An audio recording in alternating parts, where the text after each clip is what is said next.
Qu'est-ce que nous aimons chez les machines? Nous sommes entourés en permanence par tout un tas de machines.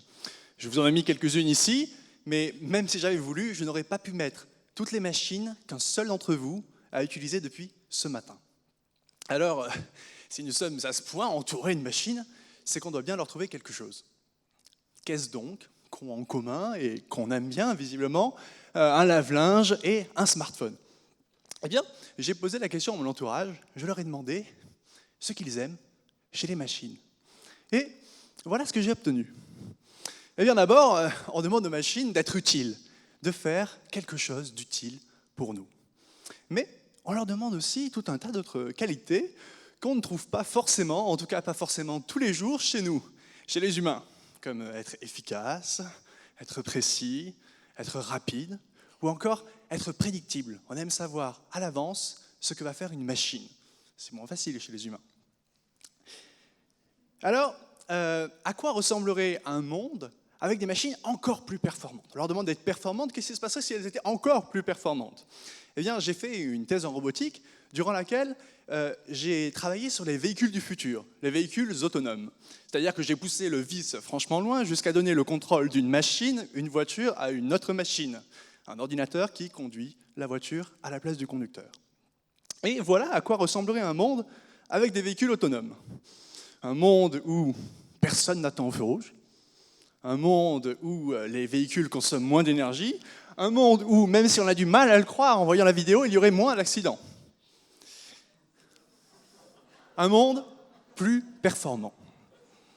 Alors aujourd'hui, je vais vous parler de machines fantastiques. C'est le titre en tout cas. Hein. Vous devez vous dire que je vais vous parler de ce genre de machines, là, les machines du futur, les véhicules autonomes, les robots humanoïdes, les machines super performantes. Eh bien, non, pas du tout. C'est tout le contraire dont je vais vous parler. Ce que je vous propose aujourd'hui, c'est de nous libérer des contraintes de performance. Peut-on fabriquer une machine nouvelle, originale, mais qui n'aille pas vers plus de rapidité, plus de précision? Une machine qui ne rend pas notre monde plus performant, voire peut-être qui le rend un peu moins performant.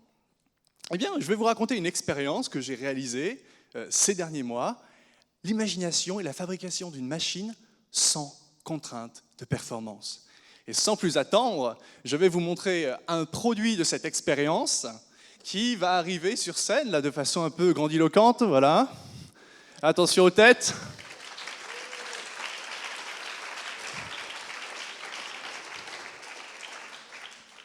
Bon, alors, je vous avais prévenu, ça va peut-être tomber d'ailleurs, hein, on n'est pas du tout dans les critères de performance. Voilà. Je pense qu'on est tous d'accord pour dire que, tout au moins au premier abord, hein, mais peut-être même au deuxième, cette machine n'a pas franchement le look d'une machine fantastique.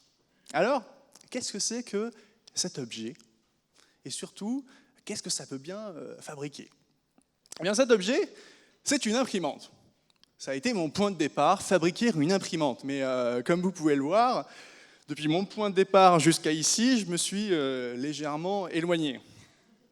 Alors, quelles sont les deux grandes caractéristiques d'une imprimante? Première grande caractéristique, une imprimante imprime sur du papier. C'est bien pratique, les feuilles peuvent s'empiler, c'est facilement manipulable par la machine, on peut facilement le stocker et le transporter. Première caractéristique. Deuxième grande caractéristique d'une imprimante, une imprimante imprime avec de l'encre. À nouveau, c'est bien pratique parce que l'encre permet de fixer de façon durable le message sur le papier. Et en plus de ça, vu que c'est liquide, on peut faire des toutes petites gouttes, on va pouvoir les jeter sur le papier pour imprimer de façon extrêmement précise. Alors comment je suis passé de mon point de départ à ça? Eh bien, en re-questionnant ces certitudes. Et si une imprimante n'imprimait pas sur du papier? Et si une imprimante n'imprimait pas avec de l'encre? Et si une imprimante, son résultat, le résultat de l'impression, n'était pas quelque chose de durable, mais au contraire, quelque chose d'éphémère, quelque chose d'évolutif? Eh bien, c'est en me posant ces questions que je suis passé de là à cette machine, une imprimante à jet de lentilles. C'est-à-dire qu'au lieu d'imprimer en déposant de l'encre sur du papier, l'imprimante à jet de lentilles dépose des graines de lentilles sur un plateau de terre. Alors comment cela fonctionne? Eh bien en fait de façon assez classique pour une imprimante. On a un premier degré de liberté, là, hein, c'est le tapis roulant sur lequel on dépose le plateau de terre. Il y a ensuite, comme dans n'importe quelle imprimante, une buse, mais au lieu, alors elle se déplace sur un axe perpendiculaire, et au lieu de contenir de l'encre, eh bien elle contient des graines de lentilles. À partir de là, vous avez un petit moteur qui va générer des vibrations qui vont faire tomber les lentilles aux endroits souhaités pour former l'image, ce joli cœur là. Voilà. Alors, eh bien, ligne par ligne, l'image est formée et il ne reste plus qu'à recouvrir de terre, à arroser, à être patient et à laisser faire la nature pour obtenir une impression végétale. Alors, ce que je vous montre ici, c'est une photo, un instantané, 3 jours après avoir déposé les graines. Mais ce qui est intéressant et un peu original dans l'impression à lentilles, c'est son caractère évolutif, son caractère éphémère. Alors, en fait, ce qui est agréable, c'est de se lever chaque matin et de voir quelque chose de différent. Alors, pour essayer de vous donner un peu ce sentiment-là, je vais vous montrer l'évolution d'une impression. C'est un mot en anglais, je ne vous dis pas encore lequel, et voilà ce que cela donne imprimé le premier jour, après un jour. Alors, je pense que pas grand monde ici arrive déjà à deviner le mot qui est écrit, peut-être, on ne sait jamais. Ah, ça marche pas, vous me cassez tout mon effet. Hein. Bon.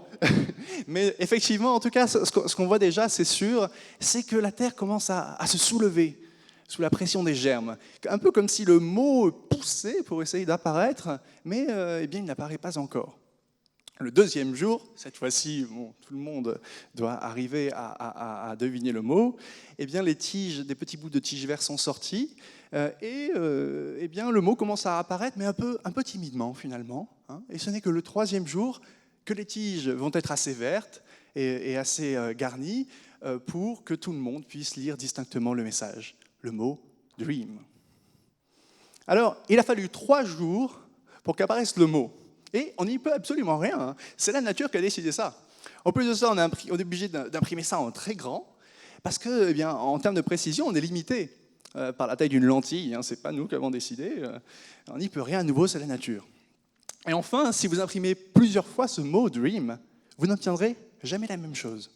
Pourquoi? Parce qu'au moment où les graines germent, elles se déplacent très légèrement sur la Terre, et même elles font déplacer la Terre elle-même.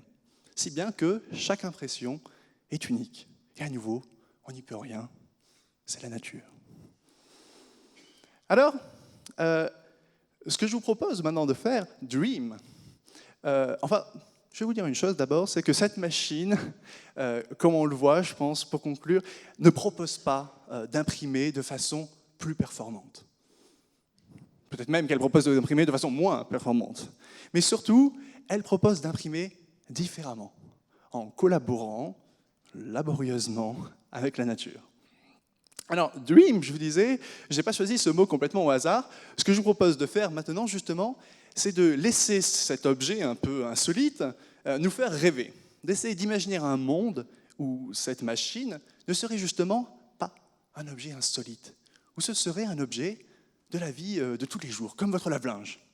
J'ai essayé d'imaginer un monde comme celui-là, un peu, je me suis mis en fait dans la peau d'un archéologue qui aurait fait des fouilles des centaines d'années plus tard, qui aurait retrouvé ces machines et qui se serait demandé comment on vivait à l'époque. Alors pour vous retranscrire cette histoire, ce monde imaginaire, je vais justement vous raconter une histoire. Une histoire qui se passe un beau matin dans le monde fantastique des lentilles. C'est l'histoire d'une petite fille et de son papa qui sont dans le jardin. Ils sont en train de disposer minutieusement des graines de lentilles sur des plateaux de terre pour écrire la carte des prix du pain. Et oui, le papa est boulanger et sa fille adore écrire chaque semaine le prix des pains avec son papa. D'ailleurs, tous les soirs avant de se coucher, elle prépare les graines qu'elle va utiliser le lendemain matin. Parfois même, elle se met à parler avec les graines. Alors, qu'est-ce que vous préférez? Être utilisé plutôt pour écrire le prix des pains, pour faire des dessins, pour écrire des lettres à mes amis, etc. Et ce n'est qu'après ces longues négociations que la petite fille met à tremper les graines toute la nuit dans des bacs d'eau distincts avant d'aller se coucher. Et ce matin, comme tous les premiers matins de la semaine, la petite fille écrit le prix des pains avec son papa. Mais ce matin, il lui vient une question.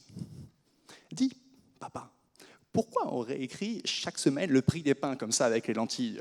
C'est toujours le même, on ne pourrait pas trouver une solution pour l'écrire une fois pour toutes? Lui répond son papa. Il y a très longtemps, un jeune homme a écrit sur une pancarte en grand, avec de l'encre indélébile, qu'il avait la plus belle chevelure blonde et bouclée que le monde n'ait jamais connue. Il a collé ça sur la façade de chez lui, pour que tout le monde le sache. Le temps est passé, et quelques années plus tard, il n'avait plus un cheveu. Il a bien essayé de décoller l'affiche, d'effacer, mais rien n'y faisait. Et tout le village se moquait de lui. Si nous écrivons en lentilles, ma fille, c'est pour réfléchir encore et toujours à ce que nous écrivons. Bon, mais allez, au travail, c'est pas parce que je parle qu'il faut arrêter d'écrire, hein? Et la petite fille reprend son travail. De toute façon, elle sait bien que son papa raconte des bêtises, hein, que cet homme n'a jamais existé et que si on écrit en lentilles dans son monde, c'est tout simplement pour faire plaisir aux lentilles. Voilà donc le monde fantastique des lentilles que nous amène à imaginer cette machine. Alors, ce que nous montre cette expérience, c'est qu'en imaginant et en fabriquant un objet différent, on est amené à imaginer un monde, un univers différent. Et fabriquer, c'est quelque chose qui nous est tout à fait inné, tout à fait naturel. On le voit bien chez les gamins, ils passent leur temps à fabriquer. Fabriquer des bonhommes en Lego, en pâte à modeler, fabriquer des châteaux de sable ou encore fabriquer des fusées, pour les plus ambitieux. Et s'il est si agréable de fabriquer, c'est que lorsque nous fabriquons les objets qui nous entourent, en fait, nous fabriquons, nous construisons, nous façonnons le monde qui nous entoure lui-même. À nouveau, les archéologues l'ont bien compris, puisqu'ils reconstruisent le monde ancien et ils essayent de comprendre comment on vivait à l'époque à partir des objets qu'ils en retrouvent. Alors, aujourd'hui, il y a tout un mouvement et une communauté, les makers, qui essayent de fabriquer le plus possible les objets qui les entourent. Alors, est-ce que vous voulez construire votre monde, notre monde, en contribuant à l'imagination et la fabrication d'objets différents?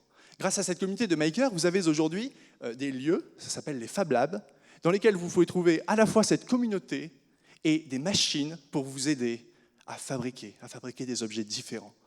Voilà, je vous invite tout simplement à retrouver le plaisir de ce talent inné, fabriquer des objets différents pour proposer un monde différent. Merci.